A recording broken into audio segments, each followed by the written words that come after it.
It's a wonderful world ಎಂಬ 1946ರಲ್ಲಿ ಬಿಡುಗಡೆ ಆದ ಹಾಲಿವುಡ್ ಸಿನಿಮಾ. ಆ ಸಿನಿಮಾದ ಕತೆ ಹೀಗಿದೆ ಕೇಳಿ. ಜಾರ್ಜ್ ಬೇಯ್ಲಿ ಎಂಬ ಯುವಕನು ತನ್ನ ಕನಸುಗಳನ್ನು ಬಿಟ್ಟು ಊರಿನ ಜನರಿಗೆ ಸಹಾಯ ಮಾಡುತ್ತಾನೆ. ಅವನು ಹಲವರಿಗೆ ಮನೆಗಳು ಕಟ್ಟಿಸಿ ಮೃದುಮೆಟ್ಟಲಿನ ಜೀವನ ನೀಡುತ್ತಾನೆ.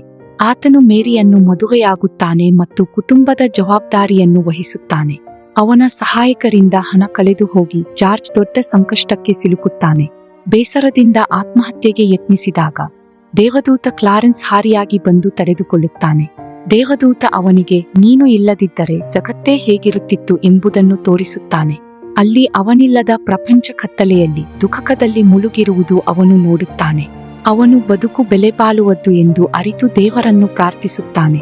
ತನ್ನ ಹಳೆಯ ಜೀವನಕ್ಕೆ ಮರಳಿದಾಗ ಊರಿನ ಜನರು ಅವನ ನೆರವಿಗೆ ಬರುತ್ತಾರೆ. ಕೊನೆಗೆ ಅವನು ಮನಸ್ಸಿನಿಂದ ಹೇಳುತ್ತಾನೆ, ನಿಜವಾಗಿಯೂ ಇದು ಅದ್ಭುತವಾದ ಜೀವನ.